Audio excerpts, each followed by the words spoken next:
ओम शांति। बाप दादा मधुबन। आज की मधुर मुरली 6/4/2024। मीठे बच्चे, श्रीमत पर अच्छे सर्विस करने वालों को ही रजाई की प्राइज मिलती है। तुम बच्चे अभी बाप के मददगार बने हो, इसलिए तुम्हें बहुत बड़ी प्राइज मिलती है। प्रश्न: बाप की ज्ञान रांझ किन बच्चों के सम्मुख बहुत अच्छी होती है? उत्तर: जो ज्ञान के शौकीन हैं, जिन्हें योग का नशा है, उनके सामने बाप की ज्ञान रांझ बहुत अच्छी होती है। नंबरवार स्टूडेंट हैं, परंतु यह वंडरफुल स्कूल है। कईयों में जरा भी ज्ञान नहीं है, सिर्फ भावना बैठी हुई है। उस भावना के आधार पर भी वर्षे के अधिकारी बन जाते हैं। ओम शांति। रूहानी बच्चों को रूहानी बाप समझाते हैं। इसको कहा जाता है रूहानी ज्ञान व स्पिरिचुअल नॉलेज। रूहानी नॉलेज देने वाला ही एक है, जिसको ज्ञान का सागर कहा जाता है। हर एक मनुष्य में अपनी अपनी खूबी होती है। आज की मुरली से मुख्य 10 पॉइंट। पहली पॉइंट: गाते भी हैं, चमकता है भ्रकुटी के बीच। यह भी गाया जाता है। निराकार आत्मा का यह शरीर है तख्त, है बहुत छोटी सी बिंदी और सब आत्माएं एक्टर्स हैं। दूसरी पॉइंट: जो कुछ भी नहीं समझते हैं, उनको बेसमझ कहा जाता है।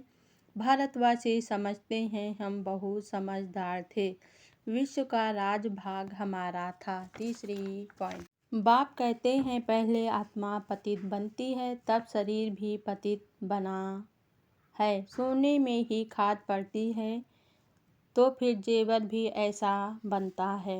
चौथी पॉइंट: बच्चों में भी नंबरवार है, प्रजा भी नंबरवार पुरुषार्थ अनुसार बनती है। यह स्कूल अथवा पाठशाला है ना। पांचवी पॉइंट: तुम बच्चे जानते हो हम डबल सिरताज बनते हैं। हम देवता थे, अब फिर मनुष्य बने हैं।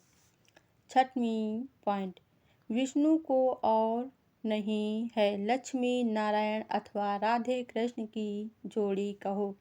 विष्णु कौन है, यह भी कोई नहीं जानते। सातवीं पॉइंट: कहते हैं कलंक जब लगते हैं तभी कलगीधर बनते हैं। कलंक लगाते हैं, शिव बाबा पर कितनी ग्लानि करते हैं। कहते हैं हम आत्मा सो परमात्मा, परमात्मा सो हम आत्मा।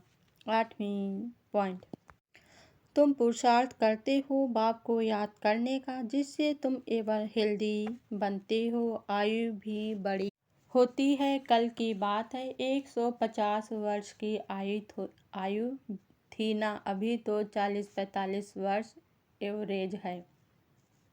नवीं पॉइंट: तुम राज योगी राज ऋषि हो, इसलिए तुम पवित्र हो, परंतु यह है पुरुषोत्तम संगम युग, माया या वर्ष नहीं। बाप कहते हैं मैं कल्प कल्प पुरुषोत्तम संगम युगे युगे आता हूँ। 10वीं पॉइंट: तुम्हारा गायन है वंदे मातरम।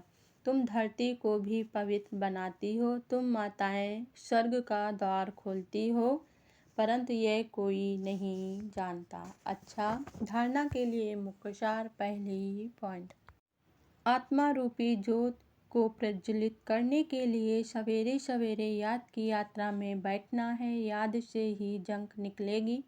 आत्मा में जो खाद पड़ती है वह याद से निकाल सच्चा सोना बनना है। दूसरी पॉइंट: बाप से ऊंच पद की प्राइज लेने के लिए भावना के साथ साथ ज्ञानवान और गुणवान भी बनना है, सर्विस करके दिखाना है।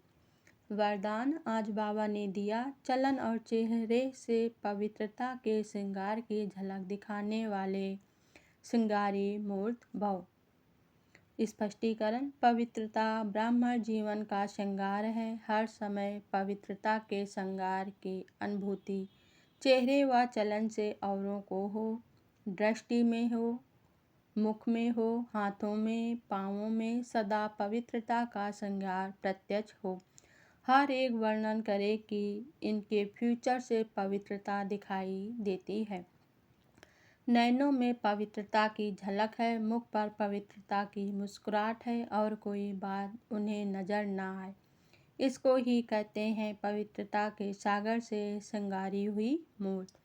स्लोगन आज बाबा ने दिया, व्यर्थ संबंध संपर्क भी अकाउंट को खाली कर देता है, इसलिए व्यर्थ को समाप्त करो। ओम शांति।